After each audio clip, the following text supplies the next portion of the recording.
This video is presented by VoiceOver article. The Webster-Ashburton Treaty established the United States-Canada border east of the Rocky Mountains. John J. Greenough received a patent for the sewing machine, paving the way for a boom in New York's furnishings and apparel industry. Anesthesia, in the form of ether, was successfully used in an operation for the first time by Dr. Crawford Long, and would soon to come into widespread use during America's Civil War. The British Empire, following on the Treaty of Nanking ending the First Opium War, annexed Hong Kong, which would one day become gateway to the world's largest population center.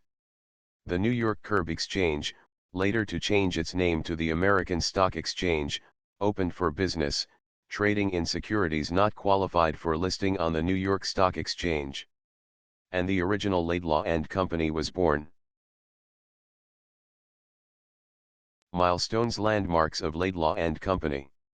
1842, two young New Yorkers, David Heron and James Lees, establish Heron and Lees, a commission merchant house in New York City. 1854, Henry Bell Laidlaw enters the employ of the firm, now known as Hewitt Lees and Company. 1866, the firm begins to assume the role of private banker. Henry Bell Laidlaw becomes the partner of James Lees. 1873, Henry Bell Laidlaw assumes leadership of the firm. Charles E. Laidlaw joins his brother, Henry, and the firm changes its name to Laidlaw & Co. 1878, Laidlaw & Co. becomes a member of the New York Stock Exchange, NYSE. Charles Laidlaw becomes a governor of the exchanges, serving the next 13 years. 1880, the firm moves to a new location, 14 Wall Street, where it remains for the next 30 years.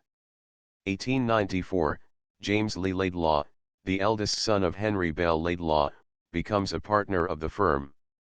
1901, the firm acquires a substantial stock brokerage wire business, which makes it the first NYSE member firm to establish securities branches in Toronto and Montreal. 1902, Henry Bell Laidlaw dies.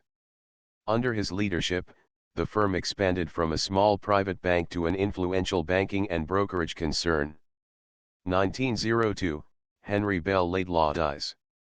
Under his leadership, the firm expanded from a small private bank to an influential banking and brokerage concern.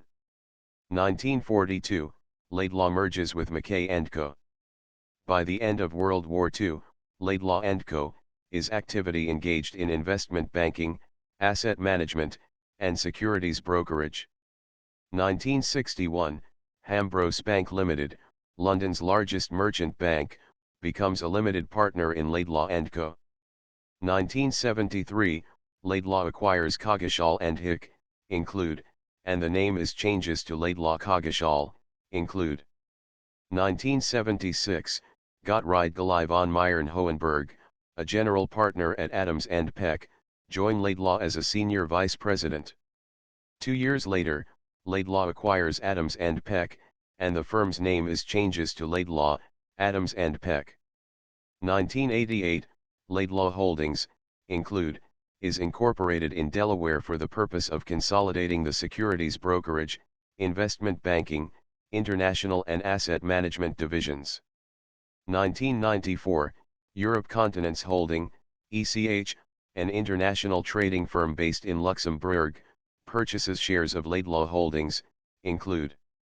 1995, a majority interest in Laidlaw Holdings, include is purchased by Pacific USA Holdings Corporation, and Larry D. Horner, the chairman of Pacific USA Holdings Corporation, becomes the chairman of Laidlaw Holdings, include. 1996, Laidlaw acquires Howe and Russling, include, an investment firm, founded in 1930. 1999, Laidlaw Global Corp launches an interest-based company called Global Electronic Exchange.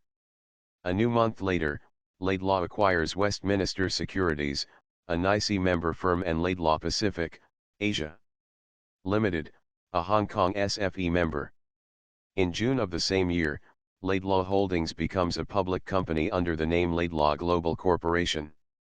Anastasio Karayiannis becomes president and spurs unprecedented growth of earnings.